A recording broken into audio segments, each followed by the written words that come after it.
오늘 본문의 말씀을 가지고 우리의 자녀는 하고 점점점점 이렇게 제목을 제가 붙여봤습니다. 우리의 자녀는 어떻게 살아가야 할까라는 어떤 그런 생각을 좀 해보길 원하는데요. 우리 옆에 계신 분들에게 좀 잠깐 인사했으면 좋겠습니다.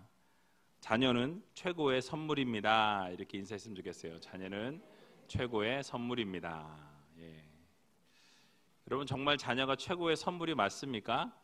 예, 맞습니다. 여러분들의 자녀가 하나님이 여러분들에게 주신 최고의 선물이라는 것 꼭 기억하셨으면 좋겠습니다.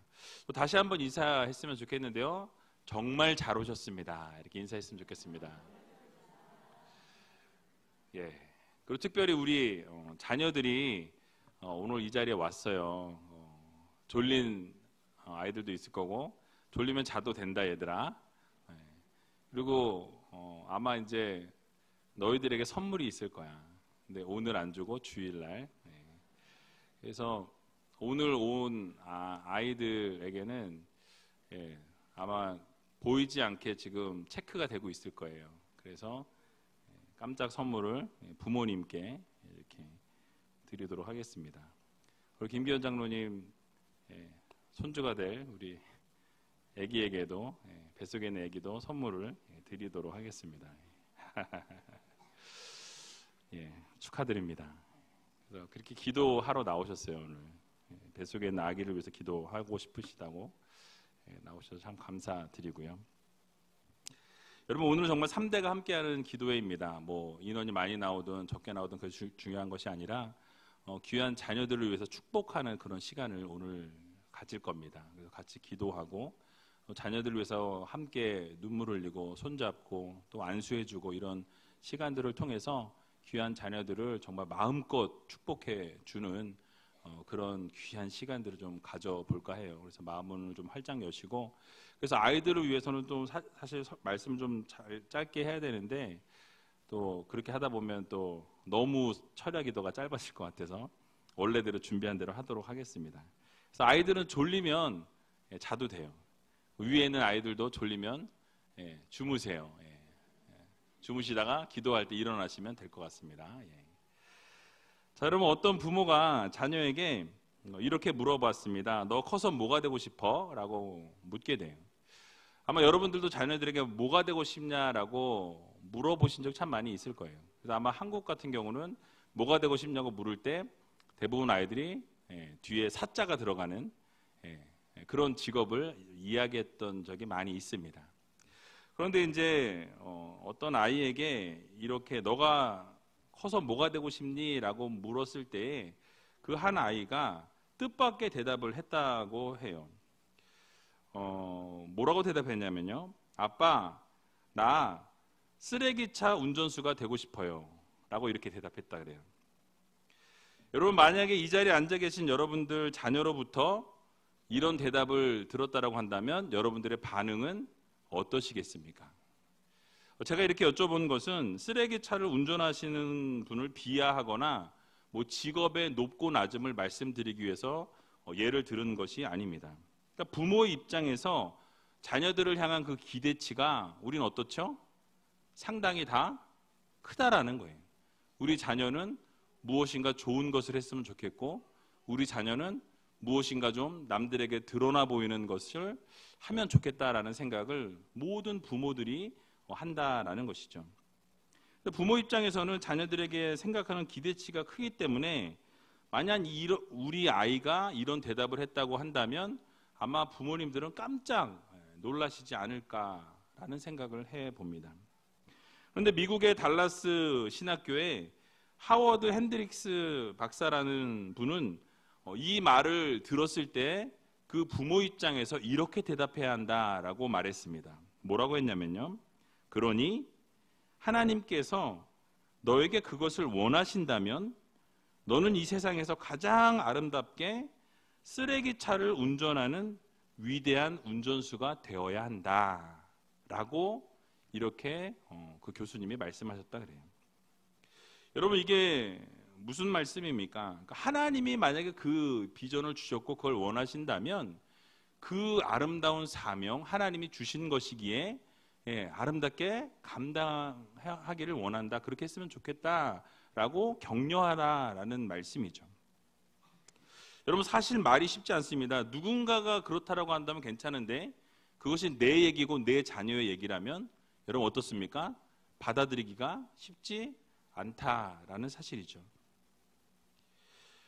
그렇게 이해해주고 이야기해주는 것이 결코 쉬운 일은 아닙니다.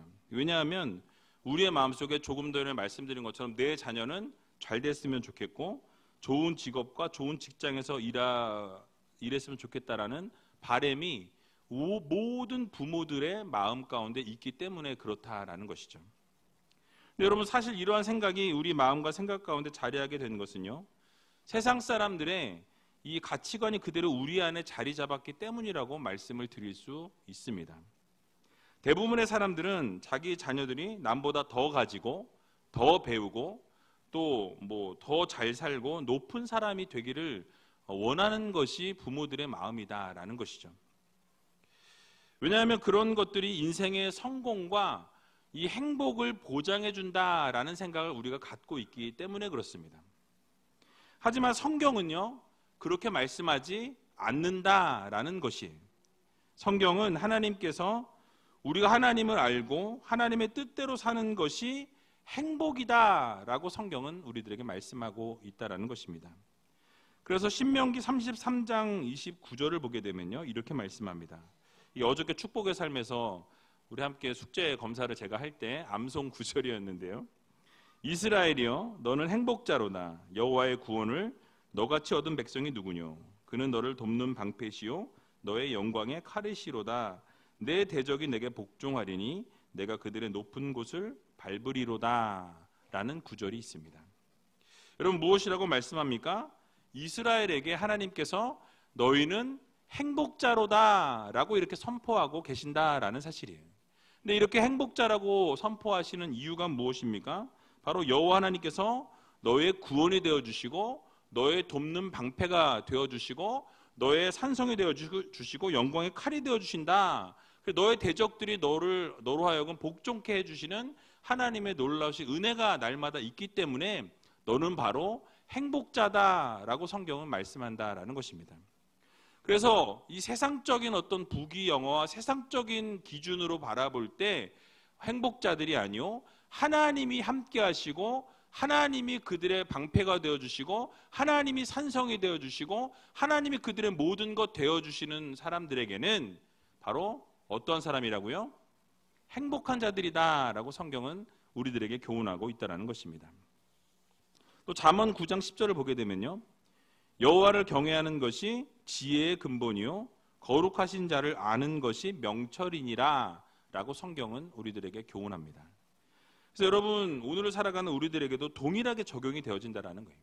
여호와 하나님을 경외하는 게 지혜고 명철이고요, 하나님을 잘 섬기는 것이 우리의 삶에 복이 된다라는 이 사실을 여러분 모두 믿으시기 바랍니다. 창조주 하나님께 속한 삶을 살아가는 것이 행복의 근원이다라는 사실이.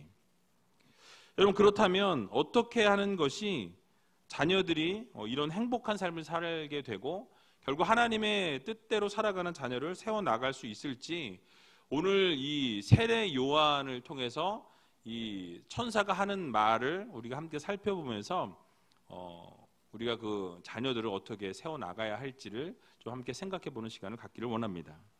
첫 번째로는요, 우리 자녀는 하나님의 것입니다. 누구의 것이라고요? 하나님의 것. 우리 옆에 있는 자녀들에게 너는 하나님의 자녀야 라고 이렇게 얘기해 주시면 좋겠습니다. 옆에 있는 자녀들에게, 저 위에 있는 분들도 자녀들에게 너는 하나님의 자녀야 라고 얘기해 주세요. 여러분, 본문 17절을 보게 되니까요, 오늘 본문 17절 같이 한번 읽어보도록 하겠습니다. 저가 또 엘리야의 심령과 능력으로 주 앞에 앞서 가서 아비의 마음을 자식에게 거스리는 자를 의인의 슬기에 돌아오게 하고 주를 위하여 세운 백성을 예비하리라. 아멘. 자, 이 본문은 이 천사가 사가랴에게 세례 요한이 앞으로 해야 할 일에 대해서 언급하고 있는 부분입니다. 즉 세례 요한은요, 예수님보다 먼저 앞서서 예수님의 앞길을 준비할 사람이다 라는 것을 예언하고 있죠. 주를 위해서 세운 백성을 예비케 하시려는 하나님의 목적을 가지고 세례 요한이 이 땅 가운데 보내심을 받았다라는 말씀을 하고 있는 거예요. 물론 여러분, 이 사가랴와 엘리사벳의 가정에 아이가 없었습니다. 그래서 단순히 이 아이가 없어서 하나님이 이 두 남녀에게, 이 부부에게, 사가랴와 엘리사벳에게 이 자식을 소유물로 주신 것이 아니었다라는 말씀이에요. 가정에 아이가 없는 것은 사실이지만 그들의 소유물로 세례 요한을 그 가정 가운데 보내신 것이 아니라 하나님께서 그 세례 요한을 통해서 하실 일이 있어서 이 땅 가운데 그에게 목적을 또 사명을 주셔서 보내셨다라는 말씀입니다. 그러면 오늘을 살아가고 있는 여러분들과 여러분들의 자녀에게는 어떻습니까? 동일하게 하나님의 목적이, 하나님의 그 비전이 여러분들의 자녀에게 심겨져서 이 땅 가운데 보내어졌다라는 사실을 믿으시기 바랍니다. 그래서 여러분, 소유물이 아니라요, 여러분들의 자녀는 하나님의 목적을 따라 이 땅 가운데 보내진 자녀들이다라는 사실이에요. 그래서 오늘 보면 13절을 보게 되면요, 천사가 뭐라고 이야기하냐면 너의 간구함이 들린지라 라고 이야기하죠. 즉 자녀가 없어서 이 제사장인 사가랴와 엘리사벳이 함께 기도할 때 하나님이 그 기도를 들으시고 자녀를 주신 것이 맞습니다. 분명히 기도한 것이 응답되어서 너희들의 기도를 내가 그 기도를 듣고 응답해 주었다라고 말씀합니다. 그래서 그 이름을 요한이라고 말씀하죠. 근데 그게 전부가 아니었다라는 거예요. 왜냐하면 14절을 보게 되면요, 너도 기뻐하고 즐거워할 것이요 많은 사람도 그의 남을 기뻐하리니 라고 말씀합니다. 그러니까 즉 너희들이 자녀를 원해서 내가 그 자녀를 보내었으나 그 자녀가 너의 소유물 뿐만이 아니라 너희들의 기쁨을 위해서뿐만이 아니라 남들에게도 기쁨이 되게 하기 위해서 이 세례 요한을 보내셨다라는 말씀이죠. 그 말씀은 뭐냐면 결국 이 세례 요한을 통해서 하나님이 이루고자 하시는 일들이 있었다라는 말씀이에요. 목적을 가지고 이 요한을 보내셨다라는 말씀입니다. 그래서 많은 사람들에게 기쁨이 되어야 한다라고 말씀드리고 있어요. 다시 말씀드리면 하나님께서 요한을 이 땅 가운데 보내주신 목적은, 그 이유는 부모들의 개인적인 만족을 위해서뿐만 아니라 바로 하나님이 이 세례 요한을 보내신 목적이 분명하게 있기 때문에 보내셨다라는 사실이에요. 하나님의 영광을 위한 하나님의 자녀였다라는 말씀입니다. 오늘을 살아가고 있는 우리 자녀들에게도 동일하게 이 말씀은 적용되어집니다. 바로 여러분들의 자녀들은요, 우리의 만족을 위해서 존재하는 것이 아니요, 하나님의 영광을 위해, 하나님의 비전을 위해, 하나님의 목적대로 이 땅 가운데 보내진 하나님의 소유물이라는 이 사실을 여러분들 모두 믿으시기 바랍니다. 그럼 여러분의 자녀는 여러분 겁니까? 하나님의 것입니까? 하나님의 거예요. 하나님께서 여러분들에게 사명으로, 소명으로 맡겨주신 자녀들임을 여러분 모두 믿으시기 바랍니다. 그래서 여러분들의 자녀들은요, 소유가 아니라 맡겨주신 사명이에요.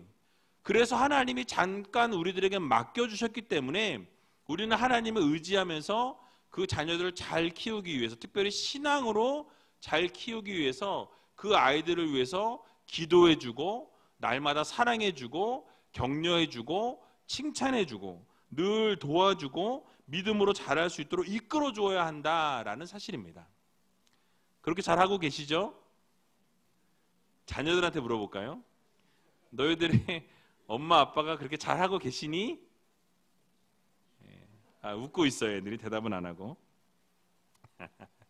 예, 우리 애들도 저기서 있어가지고 제가 이렇게 물었는데 아니라고 크게 소리치면은 참 창피한 일인데 그런 얘기를 안 해서 감사하네요. 세례 요한의 아버지 사가랴는 어땠습니까? 오늘 읽지 않았지만요, 누가복음 1장 7절을 보게 되면 저희가 무자하고 두 사람의 나이가 많더라라고 설명합니다. 그러니까 사가랴나 엘리사벳이 나이가 많았다라고 말씀하고 있어요. 그러니까 자녀가 없었습니다. 얼마나 기도했겠어요. 그러니까 자녀를 달라고 하나님 앞에 계속해서 지속적으로 간구하고 계속해서 기도했다라는 사실이. 게다가 사가랴는요, 하나님 앞에서 의인이었고 주의 모든 계명과 규례대로 흠이 없이 행하였다라고 6절에 말씀하고 있습니다. 그러니까 얼마나 모범되겠습니까? 제사장이었고 하나님 앞에 날마다 하나님의 말씀대로 규례대로 흠이 없이 행하였던 그런 제사장이었다라고 말씀하고 있어요. 거기다 8절에는요, 제사장의 직무를 하나님 앞에서 열심히 행하였다라고 말씀합니다. 그러니까 이렇게 하나님께서 기뻐하시는 사역을 감당하고 열정적으로 하나님 앞에서 계속해서 최선을 다하는 이 사가랴가 노년의 얻은 아들이었으니까 어땠을까요? 어땠을 것 같아요? 너무너무 이뻤겠죠. 얼마나 이뻤겠습니까? 아주 기대가 컸을 거예요. 얼마나 큰 기대를 여러분 가지고 있었겠어요. 여러분이 만약에 노년에 정말 힘들게 얻은 자녀가 여러분 품에 있다고 한다면 어떠시겠어요? 눈에 넣어도 아프지 않을 만큼의 그런 자녀일 거라는 거죠. 근데 요한은요, 그래서 이 아버지 제사장 이 사가랴의 그것을 이었으면 참 좋았을 텐데 또 높은 종교 지도자가 되기를 어쩌면 이 사가랴는 바랬을지도 몰라요. 내가 지금 제사장으로 있으니 내 아들도 나의 뒤를 이어서 이 제사장 직분을 잘 감당해서 이 일들을 잘 감당하면 좋겠다라는 마음이 있었을지도 모른다라는 것입니다. 하지만 세례 요한을 향한 하나님의 뜻은 달랐다라는 거예요. 그런 사가랴의 생각과는 다르게 예수님의 길을 예비하고 준비하는 것을 하나님은 원하셨다라는 거예요. 그러니까 세례 요한을 통해서 예수님의 그 길이 예비되어지게 하기 위해서 6개월 전에 먼저 보내셨다라고 성경은 말씀하죠. 광야에서 외치는 자의 소리로 살아가기를 원하셨습니다. 늘 그래서 광야에서 하나님이 그 세례 요한과 교제하기를 원하셨다라는 말씀이에요. 그래서 요한이 결혼하는 것도 허락지 않으십니다. 가문의 대를 잇는 것도 하나님은 허락지 않으셨다라는 거예요. 성공한 종교 지도자도 되지 못하게 하나님이 막으셨다라는 사실이에요. 장수하는 복도 주지 않으셨습니다. 말씀을 전파하게 하셨고요. 결국은 예수 그리스도를 예비하는 삶을 살게 하셨어요. 결국의 마지막 삶은 어떻습니까? 젊은 나이에 감옥에 갇혔고 결국은 순교하게 되는 길을 걸어가는 것을 보게 됩니다. 여러분, 그러나 이것이 바로 세례 요한에게 주어진 사명이었다라는 거예요. 하나님이 그에게 주신 사명이 바로 예수 그리스도의 그 길을 준비하는 사명을 주셨다라는 사실입니다. 요한은 그것을 멋지게 감당했어요. 그러므로 사랑하는 우이제일교회 성도 여러분, 특별히 부모님들, 자녀들이 믿음으로 성장하기를 원하신다면 이 사가랴와 같이 이렇게 인간적인 욕심을 우리는 버려야 합니다. 하나님께서 이 사가랴가 세례 요한을 통해 무엇을 하기 원하셨는지를 바라보게 하셨고 결국 그 길을 걸어가도록 이끌어주고 도와주었다라는 것을 우리는 깨달아야 한다는 거예요. 마찬가지로 자녀들의 소유권이 우리에게 있지 아니하고 누구에게 있습니까? 하나님께 있어요. 이게 입이 안 떨어지죠? 내 건데, 우리 자녀 내 건데 내 게 아니라고 하니까. 그러나 내 게 아니에요. 우리 자녀들은 누구의 것입니까? 하나님의 거예요. 하나님의 것이에요. 그래서 하나님께서 원하시는 대로 성장할 수 있도록 여러분들이 도와주셔야 한다는 것입니다. 하나님이 우리에게 맡겨주셨기 때문에 그분의 뜻을 우리가 겸손하게 구해야 합니다. 하나님이 우리 자녀를 통해서 이루고자 하시는 것이 무엇인지, 하나님이 원하시는 삶이 무엇인지 우리는 날마다 하나님께 묻고 기도해야 한다는 사실이에요. 그래서 여러분, 우리가 무엇인가를 원하고 구하기보다는 여러분들이 옆에 있는 자녀를 통해서 하나님이 원하시는 것이 무엇인지를 날마다 기도하며 물어나갈 수 있는 여러분들이 다 되시기 바랍니다. 그래서 이 자녀들을 통해서 이루실 일들을 기대하고 원하시는 대로 맡길 수 있는 그런 믿음의 부모님들이 다 되시길 주님의 이름으로 간절히 축원을 드립니다. 두 번째로는요, 우리 자녀는 하나님을 사랑해야 합니다. 누구를 사랑해야 한다고요? 하나님을 사랑하는 자녀가 되어야 돼요. 그러니까 여러분들의 자녀들은요, 첫 번째로 누구를 사랑해야 한다? 하나님을 사랑해야 한다. 그래서 하나님을 사랑하는 자녀가 될 수 있도록 여러분들이 잘 이끌어 가 주셔야 한다는 사실이에요. 오늘 본문 15절을 보게 되면요, 요한이 주 앞에 큰 자가 되며 모와 모를 마시지 아니하며 포도주와 소주를 마시지 아니하며, 독주를 이야기하고 있어요. 그러니까 여러분, 즉 나시린처럼 살아가야 한다라는 거예요. 그러니까 구별된 삶을 살아야 한다라는 것이죠. 그 하나님만을 사랑하고 구별되이 하나님을 쫓는 사람들을 세워 나가야 한다라는 말씀입니다. 그래서 하나님께서 이 세례 요한을 통해서 하나님 앞에서 구별되기를 원하셨습니다. 마치 삼손이나 이 사무엘과 같이 나시린이 되기를 원하셨다라는 거예요. 즉 세상과 타협을 이루는 그런 자녀가 아니라 온전히 하나님만 사랑하고 진리만 추구하고 정말 하나님께서 원하시는 삶을 올려드리길 원하셨다라는 거예요. 여러분, 세상 사람들은 무엇을 원합니까? 쾌락을 원한다라는 거예요. 돈을 추구하고요, 명예와 권력을 바라봅니다. 부귀영화를 누리기 원한다라는 거예요. 그러나 우리가 놓치지 말아야 할 것이 있습니다. 여러분들이 자녀를 향해서 놓치지 말아야 할 것은 무엇이냐? 바로 그 자녀들이 세상과 동일한 것을 쫓는 것이 아니라 하나님을 먼저 사랑하는 자녀로 키워낼 수 있는 여러분들이 다 되시기 바랍니다. 아멘이 크게 나오셔야 돼요. 누구를 사랑하는? 하나님을 사랑하는 자녀로 키우셔야 한다는 거예요.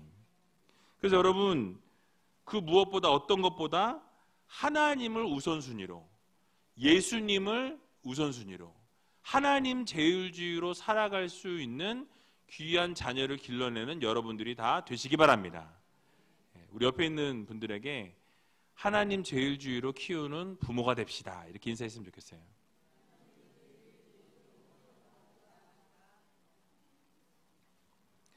네가 그렇게 해야 돼, 네가. 그러지 마시고 내가 그렇게 해야 된다라고 생각할 수 있는 여러분 되었으면 좋겠습니다. 그래서 바울은 뭐라고 이야기하냐면요, 빌립보서 3장 7절과 8절에 보니까 그러나 무엇이든지 내게 유익하던 것을 내가 그리스도를 위하여 다 해로 여길 뿐더러 또한 모든 것을 해로 여김은 내 주 그리스도 예수를 아는 지식이 가장 고상함을 인함이라. 내가 그를 위하여 모든 것을 잃어버리고 배설물로 여김은 그리스도를 얻고 라고 말씀하고 있습니다. 그동안 내가 가장 소중하게 여겼던 것, 가장 최고의 것으로 여겼던 모든 것을 뭐처럼 여긴다고요? 배설물처럼 여긴다. 죄송합니다. 똥처럼 여긴다고 이야기하고 있어요. 뭐 때문에? 뭐 때문에? 예수 그리스도를 얻었기 때문에. 이제는 예수 그리스도 외에는 다른 것은 다 배설물처럼 아무것도 아닌 것으로 여기는 삶을 살겠다라고 바울은 이야기하고 있는 것입니다. 그래서 그동안 유익하게 생각했던 모든 것을요, 예수 그리스도 앞에서 다 해로 여기고 배설물처럼 여기는 삶을 살겠다라고 결단하고 있다라는 사실이에요. 이유가 무엇입니까? 바로 예수님을 최우선순위에 두었기 때문에 라고 말씀하고 있는 것입니다. 그래서 여러분, 여기 앉아 계신 여러분 모두의 삶 가운데서 가장 최고의 우선순위는 누가 되어야 합니까? 하나님이 되셔야 돼요. 예수 그리스도가 되셔야 한다라는 것입니다. 그리고 여러분들의 자녀들도 예수님이 최고다, 예수님이 우선이어야 된다. 항상 모든 것에서 우선순위는 누구여야 한다? 하나님이어야 한다, 예수님이어야 한다. 이거를 아이들에게 매일매일 가르쳐 줄 수 있는 여러분들이 다 되시기 바랍니다. 그래서 마태복음 22장 37절 39절을 보게 되면요, 그 우선순위가 첫 번째 계명이 하나님을 사랑하는 거라고 말씀합니다. 예수께서 가라사대 내 마음을 다하고 목숨을 다하고 뜻을 다하여 주 너의 하나님을 사랑하라 하셨으니 이것이 크고 첫째 되는 계명이요 둘째는 그와 같으니 내 이웃을 내 몸과 같이 사랑하라 하셨으니 라고 말씀하고 있습니다. 첫 번째 계명은 뭐라고요? 내 하나님을 사랑하라 라는 거예요. 하나님을 사랑하라. 이것이 가장 크고 첫째 되는 계명이라고 말씀하고 있습니다. 그래서 우리 자녀들도 하나님을 사랑하는 자녀로 여러분들 모두 키울 수 있는 저와 여러분들이 다 되시기 바랍니다. 여러분, 하나님은요 사랑이세요. 그래서 이 하나님이 본질상 하나님이 사랑이시기 때문에 하나님이 정말로 여러분들의 첫 번째가 되는, 또 귀한 자녀들에게도 첫 번째가 될 수 있도록 키울 수 있는 여러분들이 다 되시길 주님의 이름으로 간절히 축원을 드립니다. 마지막으로 우리 자녀는요 의로워야 합니다. 어떻게 해야 한다고요? 의로워야 한다. 하나님을 사랑하고 의로운 삶을 또 살아야 한다라는 말씀이, 아까 읽었던 17절을 보게 되면요, 저가 또 엘리야의 심령과 능력으로 주 앞에 앞서 가서라고 말씀하죠. 여러분, 엘리야가 어떤 사람이었습니까? 아합과 그 이세벨 앞에서도 흔들리지 아니하고 뜻을 굽히지 아니하고 그 협박과 핍박 가운데서도 하나님의 말씀을 전하라 하실 때 진리를 외쳤던 사람입니다. 의로움을 드러냈던 선지자였다라는 사실이. 그런 엘리야 선지자와 같은 심령과 능력으로 예수님의 앞길을 준비하는 자가 되어야 한다라고 말씀하고 있습니다. 실제로 여러분, 요한도요, 엘리야처럼 하나님의 공의 앞에서는 두려움이 없었다라는 거예요. 그 죽음 앞에서도 절대로 흔들리지 아니하고 하나님을 올바르게 섬겼던 자가 바로 이 세례 요한이었다라는 것입니다. 이 죄악된 세상 가운데서요, 회개와 심판의 메시지를 전하라실 때 의로움을 드러냈던 인물이 바로 이 세례 요한이었다라는 것입니다. 세상 속에서 하나님의 공의를 외치고 광야에서 외치는 자의 소리로 살아갔던 사람이 바로 이 세례 요한이었습니다. 특별히 세상에 빠져드는 자들에게 회개 세례를 전파했고요, 심판의 메시지를 증거했던 사람이 바로 이 세례 요한이었습니다. 결국 요한은요, 보내심을 받은 그대로 예수님의 길을 예비했고요, 예수님의 길을 평탄케 하는 작업들을 끝까지 진행하는 것을 보게 됩니다. 아름답게 감당했다라는 거예요. 결국 요한복음 3장을 쭉 보게 되면요, 도끼가 나무 뿌리에 놓였으니 좋은 열매를 맺지 아니하는 나무마다 찍혀서 불에 던지우게 될 것이다 라고 외쳤던 자가 바로 이 세례 요한이었습니다. 또 세례를 받으러 나오는 사람들에게 회개에 합당한 열매를 맺으라 라고 이렇게 외치면서 독사의 자식들이라고 독서를 퍼부은 사람도 바로 이 세례 요한이었다라는 사실이에요. 여러분, 그러면서도 수많은 사람들에게 어떻게 살아가야 하는지를 좋은 가르침을 그들에게 결국 세례 요한은 주게 됩니다. 그러니까 회개의 메시지도 외쳤고 그들에게 심판의 메시지도 외쳤지만 결국 그들이 어떻게 바른 삶을 살아가야 하고 의의 삶을 살아가야 하는지를 계속해서 가르치게 되니까 그 사람들이 어떻게 오해를 하느냐, 혹시 이 세례 요한이 바로 그리스도가 아니냐라고 이야기하는 것을 성경에서 우리는 보게 됩니다. 그래서 우리가 기다렸던 그 메시아가 아니냐라는 거예요. 여러분, 그럴 때에 세례 요한은 또 어떻게 합니까? 예수님을 높이는 겸손함을 우리들에게 보여줍니다. 바로 자신은 내 뒤에 오시는 그 예수님의 이 신들매도 감당할 수 없는 자라고 말씀하면서 그는 흥하여야 되겠고 나는 어떻게 해야 되겠다? 쇠하여야 하겠다라고 이렇게 고백하는 것을 우리는 볼 수 있다는 거예요. 결국 주님만 드러나시도록 하는 겸손함도 지닌 사람이 바로 이 세례 요한이었다라는 사실이죠. 여러분, 오늘 살아가는 우리들에게도, 특별히 우리 자녀들에게 이 세례 요한과 같은 의로움을 가지고 살아갈 수 있도록 여러분들이 잘 인도해 주시고 잘 기르셔야 한다라는 사실입니다. 세상은요, 불법을 저지르는 것을 그냥 눈 감아줍니다. 불법을 저지를지라도 우리 하나님의 자녀들만큼, 여러분들의 자녀들만큼은 불법을 행하지 않도록 여러분들이 이 테두리를 쳐주셔야 한다는 거예요. 그래서 세상의 흐름대로 살아가는 우리가 아니라 이 요한과 같이 회개의 말씀을 선포하고 하나님이 기뻐하시는 모습으로 설 수 있는 그런 자녀로 키울 수 있는 여러 성도님들이 다 되시길 주님의 이름으로 간절히 부탁을 드립니다. 여러분, 이 자리에 앉아 계신 부모님만이라도 세상의 흐름대로 자녀들을 가르치는 우리가 아니라 어떻게 가르쳐야 합니까? 하나님이 기뻐하시는 삶을 살아가는 의로운 자녀들이 될 수 있도록 여러분들이 가르치고 기도하고 눈물 흘리고 정말 이 세상과 타협하는 삶이 아니라 세상에서 드러내는 예수 그리스도 향기를 전할 수 있는 자녀로 세울 수 있는 저와 여러분들이 다 되시기를 주님의 이름으로 간절히 축원을 드립니다.